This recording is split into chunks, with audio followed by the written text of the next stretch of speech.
The fourth and final way in which we recall information that might be useful to reinterpret our problem is by finding associated information that, for whatever reason, is not already part of what we're thinking about. And this one, association, is pretty different from the other three we talked about. So analogy, recategorization, combination, those are things we can sort of set about to do deliberately. Right. I mean, there are limits on how we access and retrieve that information, but we can try to think of analogies. It's harder to try and think of associations. Yeah. It sort of doesn't work that way. And the harder we try, the harder it gets, right, sometimes. Well, because you're often then focused on the one that's currently in mind, Right. which suppresses all the other ones Right. that you might have had. So that's the gap, right? So this happens to me. I'm terrible with names, but when I run into someone I don't know well, and I don't quite know their name, but I jump to one example, and I call you Frank instead of Jeff, and then because over. that's on my mind, I can't think of anything else, right? Right. Don't think of No a white matter bear. how deliberate I am, right? Yeah, right. Yeah.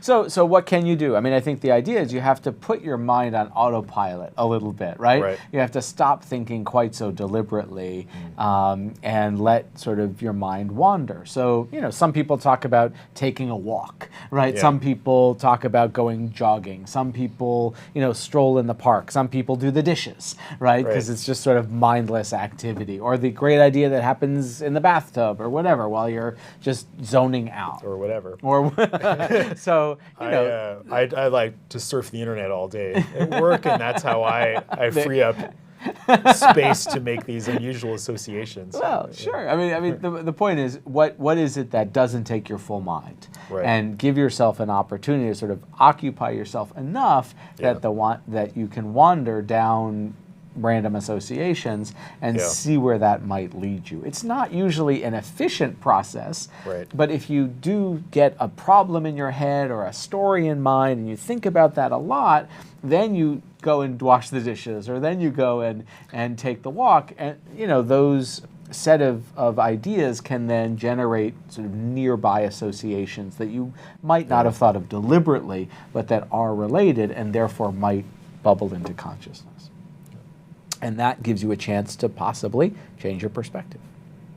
So, Ravi, I wanted to talk to you a little bit, thanks for joining us today, about creativity and the process of generating ideas. One of the things that comes up, I think, is this idea of association, right? That we, catch something in the ideas and environment and context around us, and that maybe guides our thinking in some way, shape, or form. So, I don't know, whether it's the color of the sky or the color of your jacket, that might stimulate some ideas or thoughts that otherwise I wouldn't have had. So, you've done a variety of work on these kinds of things. Yes. In your sense of this topic, what's the role of the context in driving sort of the kinds of things that pop to our minds? Sure.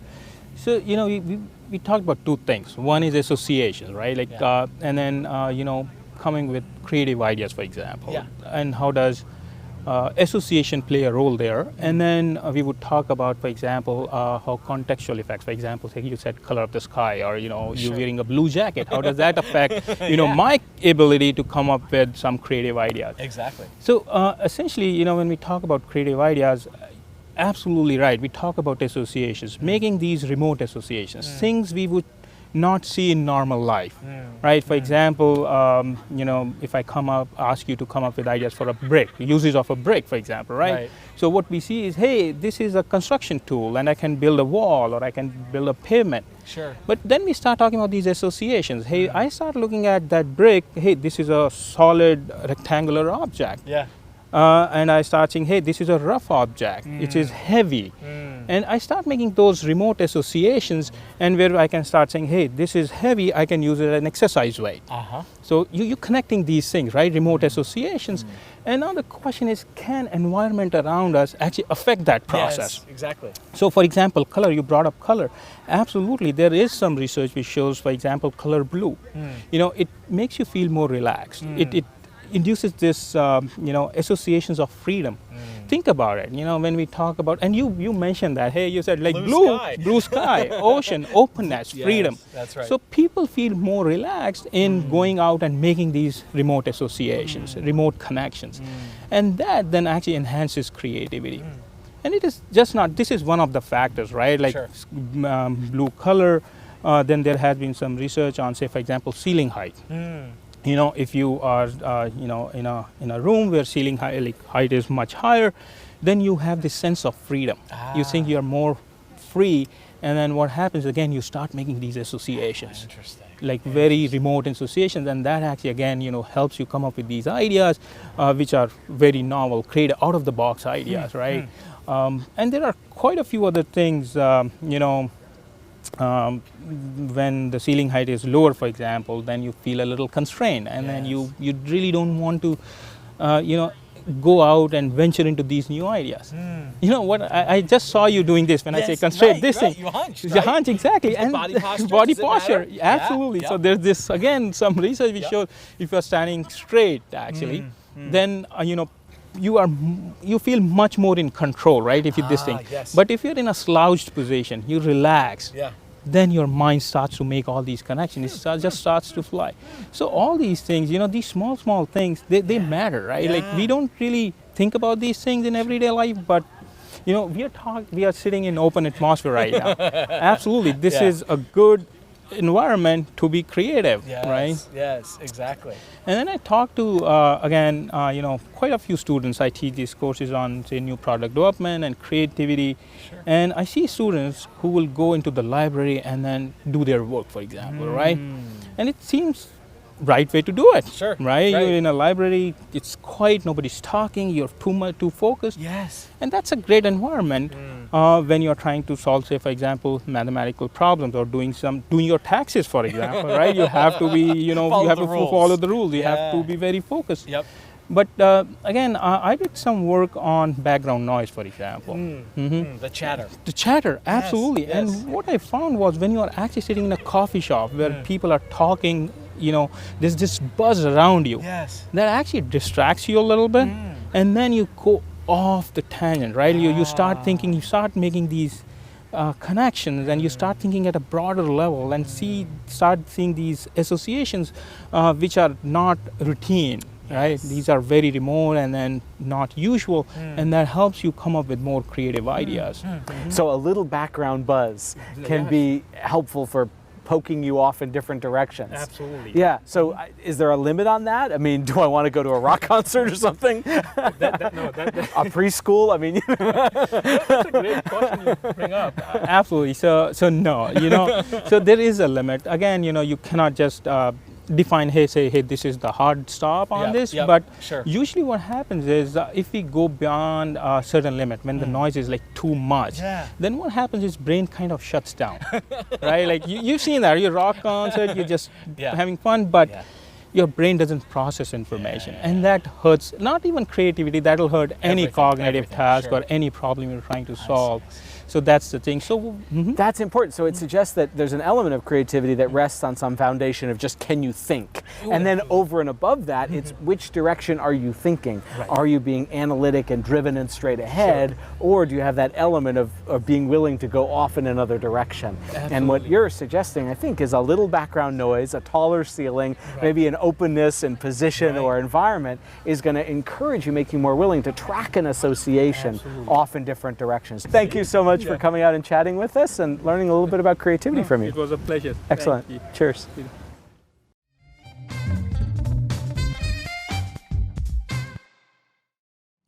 Association is a very different kind of tool for thinking. When we're using our perspectives to think deliberately about extending our story, we're not in a position to change our perspectives. In fact, we actually shut down stray associations, the kinds of unusual associations we're looking for, just to keep persisting with our stories. But doing so is a way to bring information to mind, however unusual, that could lead us to change our perspective or build a new perspective. So taking that idea of association together with the earlier discussion of analogy, combination, and recategorization, now we have a set of tools, right, that we can use to change our perspectives. And if we put that together with pages, parts, actions, goals, events, self-concept, that maps out our perspective, now we have a way to go about this in a more systematic fashion. We have a starting point for the creative process. Right, in which we started off by talking about it as really daunting because we have no map, we have no sense of where we are, we have why are we doing this? Exploring, who knows Yeah. where we're going to go, and this gives us a little bit of a roadmap, right, or a process that we could follow, right? First, break down your current perspective into pages, and then try some of these tools, right? Pick up a part, try a recombination, and a recategorization, or pick up an event and consider an analogy. Right. And so now we have a way to generate many ideas and to hopefully keep us from getting stuck by just applying one mechanism and not trying a different one. Right. And it also allows you, I think, to avoid some of the pitfalls. Because if exploring is uncomfortable, if it feels like I just want to get back to my story, then having something more systematic can keep us from falling for two of the big traps, right? Which is, as soon as I have one idea, that's it, I'm done, I'm going back to my story.